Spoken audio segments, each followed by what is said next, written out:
6,6,9,900ရဲ့9,6,9,900ရဲ့ဆိုတော့တသိန်းတိကျပဲကွာကိုကဒီဖုန်းကိုအားသွင်းတော့မယ်ဆိုလို့ရှိရင်ဘယ်လောက်လောနေလဲဆိုတာပုံမှာမူတည်ပြီးတော့သူကဖြည်းဖြည်းလေးပဲ charging ကိုအေးဆေးဆေးလေးသွင်းမလားမြန် charge ချင်လားအဲ့ဒါရွေးလို့ရတယ်ပေါ့နော် Okay TBH Labs နဲ့ကြိုဆိုပါရစေကျွန်တော်ဒီနေ့မှာ Infinix Note 40 series အကြောင်းကိုအပြည့်အဝပေါ့နော် full review လုပ်ပေးမယ်ဒါပေမဲ့ကျွန်တော်အမြင်နဲ့မှာကဒီ Note 40နဲ့ Note 40 Pro နဲ့မှာ Pro ကနည်းနည်းပို့ပြီးတော့စိတ်ဝင်စားစရာကောင်းတယ်ဈေးနှုန်းရမှာလဲသူက6,6,9,900ရဲ့9,6,9,900ရဲ့ဆိုတော့တသိန်းတိကျပဲကွာတယ်ဆိုတော့ကျွန်တော်အနေနဲ့မှာ Pro ကနည်းနည်းပိုမိုက်တယ်လို့မြင်တယ်ဆိုတော့ကျွန်တော် Pro နည်းနည်းဖိပြောလိုက်မယ်ပေါ့နော်အဓိက Pro ဟုတ်တာနဲ့မဟုတ်တာနဲ့ကွာတာကတော့ display ကွာတာဒါပေမဲ့ display ကဒီလိုရှိမယ်ပေါ့နော်ဒီကောင်က flat display ဒီကောင်က curved display ဒါ Pro version ဒါ Yo-Yo version နှစ်ယောက်စလုံးကတော့တကယ်တမ်းက AMOLED နဲ့ပဲ Under display fingerprint လည်းနှစ်ခုစလုံးမှာပါမယ် Gorilla Glass 5 သုံးထားမယ် peak brightness က1300 nits လောက်ထိရတယ်ဆိုတော့နေအောင်အောက်မှာကောင်းကောင်းအဆင်ပြေသွားတယ်ပေါ့နော် Note 40မှာလည်းပြောလို့ပြောတာမဟုတ်သူ့ရဲ့ဒီဘေးပေါင်လေးတွေကတော်တော်လေးကိုပပလေးတွေဖြစ်သွားတယ်ဆိုတော့ premium ဖြစ်သွားတာပေါ့နော် Note 40 Pro မှာကျတော့ curved screen ဖြစ်သွားတဲ့အတွက်လက်ထဲမှာကန်ရတာ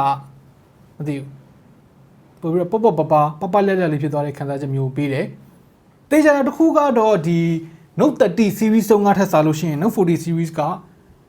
Pro series မှာရောရိုးရိုးမှာရောအများကြီးကို premium ဖြစ်လာတော့တေးကြတယ်ဆိုတော့တကယ်တမ်းက Note 40 Pro မှာနှစ်မျိုးရှိတယ် version က 4G နဲ့ 5G နဲ့ 5G version က Dimensity 9020နဲ့လာ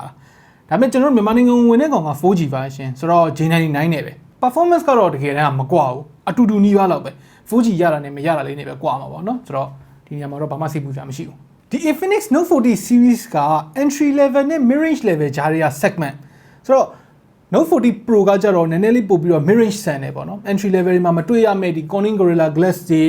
OIS တွေ Cheetah X1 လိုမျိုး power management chip တွေ wireless charging တွေ vapor chamber cooling တွေအဲ့ဒါတွေပါမယ် build quality နဲ့ design နဲ့မှာက Infinix ကတော်တော်လေးကိုတိုးတက်လာတယ်လို့ပြောရမှာပေါ့နော်အရင်တုန်းကနည်းနည်းအဖြစ်ဆန်ဆန်လေး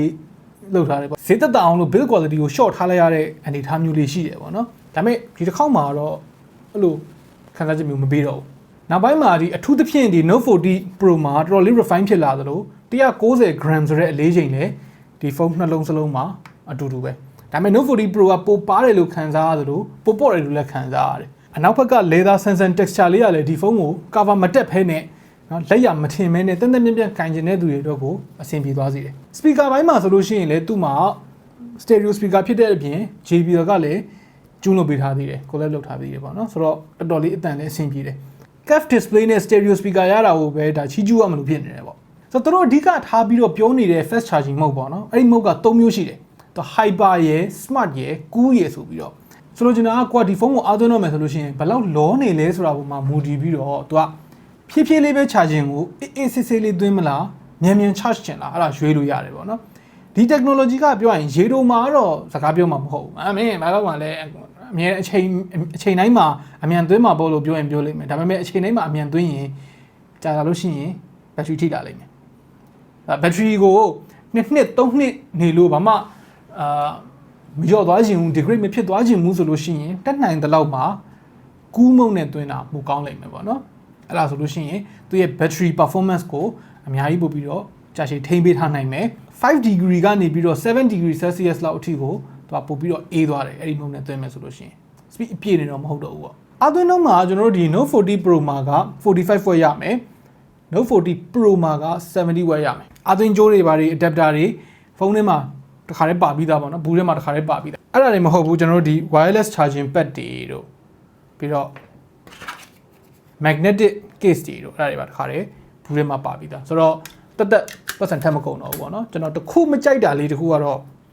ဒီ magnetic အသွင်းလို့ရဖို့ကို cover တက်ထားတဲ့ကိစ္စပဲပြောရရင်တော့ဒီ cover မှာ magnet ထားတာတော့ဖုန်းတိုင်းလုပ်လို့ရတာပေါ့နော်ဖုန်းနဲ့မဆိုင်ဘူးလေကဒါ cover နဲ့ဆိုင်နေပေါ့ဆိုတော့အဲ့ဒါကိုဒီဖုန်းရဲ့ feature တစ်ခုလို့လုပ်ပြီးတော့ပြောနေတာတော့နည်းနည်းစားတာပေါ့ဒါပေမဲ့ကျွန်တော်တို့သဘောကျတယ်ကျွန်တော်ကအဲ့လို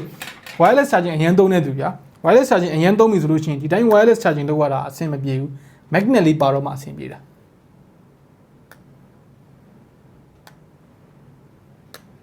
တေးလေးတော့ပါတယ်ကွာ magnet ကဒီလားတေးလေးတော့ပါတယ်ဒါပေမဲ့အလုပ်ဖြစ်ရလောက်မဟုတ်ဘူး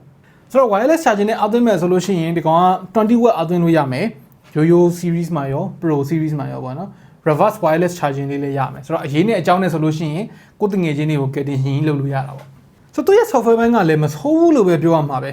ပြောရရင်တော့ကျွန်တော်ရဲ့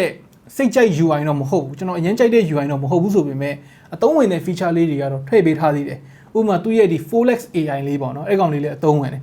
ကိုယ့်ဖုန်းရဲ့ဘယ်နေရာကိုရောက်နေစာတစ်ခုတွေ့ရဆိုအဲ့စာကိုဆက်လက်လုပ်ပြီးတော့ summarize လုပ်ခိုင်းလို့ရတာမျိုးအဲ့ဒါလေးကတော်တော်မိုက်တယ်ပေါ့နော်သူက ChatGPT base ဆိုတော့တော်တော်လေး advanced ဖြစ်တယ်မေးချင်တာဘာညာကိုလည်း voice assistant တစ်ခုလိုမျိုးမေးလို့ရတယ်ကိုယ့်ရဲ့ voice assistant က ChatGPT base ဖြစ်သွားတာပဲပေါ့နော်ပြီးတော့သူတို့ကထူးထူးဆန်းဆန်းပဲ Android update ပေါ့နော် major Android update ကို2နှစ်စာပေးမယ် security update ကို3နှစ်စာပေးမယ်2နှစ်နဲ့3နှစ်နဲ့ဆိုတာတကယ်ကအများကြီးတော့မဟုတ်ဘူးရဲ့ဒါပေမဲ့ဘာမှမပေးတာထက်စားလို့ရှိရင်တော့ကောင်းတာပေါ့နော်အရင်တုန်းက entry level ဖုန်းတွေမှာမပေးဘူးတခုတော့မပေးဘူး promise လုပ်ထားတာများများဆဆမဟုတ်ပေမဲ့အဲ့လို promise ကိုကြိုပေးထားတာကအရင်တုန်းကဒီ budget segment မှာမမြင်ခဲ့ရတဲ့ကိစ္စတစ်ခုပေါ့ပြောရရင် Android 16 အထိရမယ်ပေါ့နော်ဒီကောင်14နဲ့လာတော့နောက်2နှစ်ထပ်ပေါင်းဆိုပါဘောလောက်ရရင် okay so chip သူ့ရဲ့ performance မှာသုံးထားတဲ့ chip က G99 ကတော့အဲ့ဒါနဲ့ပတ်သက်ပြီးအများကြီးပြောနေစရာမလိုတော့ဘူးလို့ထင်တာပဲပေါ့နော် Infinix မှာတယ်မဲ့ G99 သုံးထားတဲ့ဖုန်းတွေကမနေမနော်ပဲကျွန်တော်ကိုဒီ unboxing video မှာတော့ငါဒီဝါစုံစမ်းစောကြည့်ပါလားလို့ကျွန်တော်ပြောလို့ကျွန်တော်စမ်းစောကြည့်ထားတယ်ပေါ့နော်ဆိုတော့ဆော့လို့ကတော့ရတယ်ဝါစုံကလည်းဒီ FPS ကိုကန့်သက်ထားတာမျိုးမရှိဘူးဆိုတော့ uncap နဲ့ဆော့လို့ရတယ်ပေါ့နော်60 FPS တင်မဟုတ်ဘူး uncap နဲ့ဆော့လို့ရတယ်ဒါပေမဲ့သူ့ရဲ့ resolution ကတော်တော်လေးနှိမ့်တယ်တေချာမမြင်ရဘူးပုံကုတ်တွေဖြစ်နေတာပေါ့နော် graphics ကတော့တကယ်ကကောင်းတယ်ဒါပေမဲ့အဲ့ဒီ resolution တွေကတော့ရေရှည်ဆော့လို့ကိုအဆင်မပြေတော့ဘူးရန်သူတော့ကောင်းကောင်းမြင်ရမှာမဟုတ်ဘူး graphics ကသူ့မှာ minimum နဲ့ low နဲ့နှစ်ခုရွေးဆော့လို့ရတယ်ပေါ့နော်ပြောမယ်ဆိုလို့ရှိရင်တော့ဝါစုံဆော့မယ်ဆိုလို့ရှိရင်တော့ဒီတက်ပိုကောင်းတဲ့ SoC တွေနဲ့မှဆော့လို့အဆင်ပြေမယ်လို့ပြောလို့ရဆော့လို့မရဘူးမဟုတ်ဘူးเนาะရတယ် experience ကတော့အရင်ကြီးကောင်းမှာမဟုတ်ဘူးပေါ့အဲ့လိုပြောချင်တာထုံးစံတိုင်းပဲ Mobile Legend ဘာညာနဲ့သူတို့က collab လုပ်ထားတာပေါ့เนาะ MLBB နဲ့ collab လုပ်ထားတာ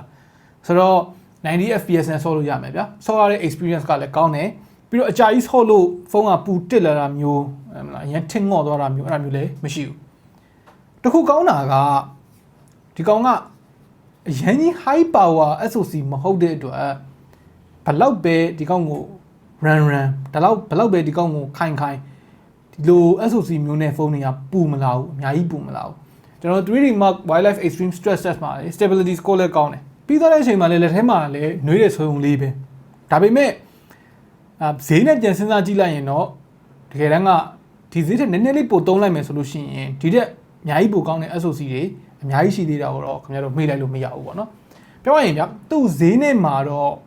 ဒီ SoC ကမဆိုးဘူးဆိုပေမဲ့နော်သူ့ထက်နည်းနည်းပိုသုံးလိုက်ပြီးတော့မှထားပါတော့10သိန်းလောက်သုံးလိုက်မယ်ဆိုလို့ရှိရင်ကြတော့ရွေးချယ်စရာတွေကတပြုတ်လက်ကြီးကိုရောက်လာလိမ့်မယ်ဆိုတော့ကိုကဘလောက်သုံးခြင်းလဲဘလောက်သုံးနိုင်လဲဆိုတာကိုတစ်ချက်တော့ပြန်သုံးသပ်ဖို့လိုတယ်ပေါ့နော်တခုထူးဆန်းတာကဒီ G99 သုံးထားတာချင်းအတူတူကို Note 30 series တုန်းကထက် UI ဘိုင်းမှာဒီ navigation ဘိုင်းမှာအများကြီးပို smooth ဖြစ်သွားတာကိုခံစားမိတယ်။ဘာကြောင့်လဲတော့မပြောတတ်ဘူး။ဒီ XOS 14ရဲ့ optimization ပိုကောင်းသွားလို့ဖြစ်မယ်လို့တော့ကျွန်တော်ဖြည့်တွေးလိုက်တယ်ပေါ့နော်။သိတော့မသိကြဘူးပေါ့။ Okay camera မှာဒီကောင်မှာ108 megapixel သုံးထားတာ။အမှန်တမ်းပြောရရင်တော့108 megapixel လို့ကြာချင်းမှာတော့တိတ်ပြီးတော့ impress မဖြစ်သွားဘူးဆိုတာတော့ဝန်ခံရမှာပဲပေါ့နော်။108 megapixel ဆိုတိုင်းကောင်းတာမှမဟုတ်တာကြီး။ဒါပေမဲ့တကယ်တမ်းသုံးကြည့်တဲ့အချိန်မှာတော့မဆိုးဘူးကဲသူကတော်တော်လေးဒီ day တွေကြံတယ် 3x lossless zoom လောက်ရတယ်သူတို့ marketing term အနေမှာပြောတာပေါ့နော်တကယ်တမ်း lossless တော့မဟုတ်ဘူးလေသိလား digital zoom က loss တော့ဖြစ်တာပေါ့ lossless တော့မဟုတ်ဘူးဆိုပေမဲ့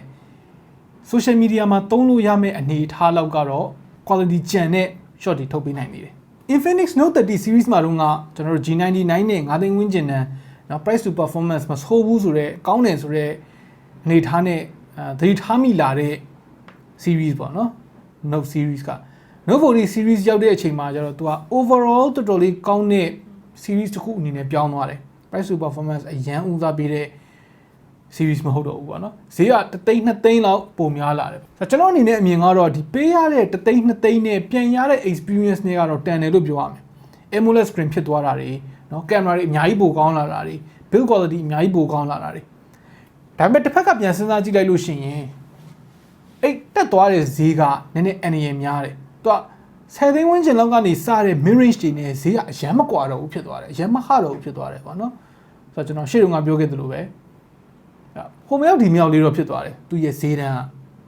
ဆိုတော့ဒါကြည့်တဲ့သူကဆုံးဖြတ်ရင်တော့ပို့ပြီးတော့အဆင်ပြေလိမ့်မယ်ပေါ့နော်ဆိုတော့ခင်ဗျားတို့ကဒီအများကြီးပိုမိုက်လာတဲ့ Infinix Note 40 series ကိုဘယ်လိုမြင်လဲဒီဈေးမှာတင်းတော်တယ်လို့ထင်လားအောက်က comment တွေမှာဝင်ရောက်ဆွေးနွေးညှိနှိုင်းလို့ရပါတယ် Okay နောက်နေ့မှတွေ့တော့ပေါ့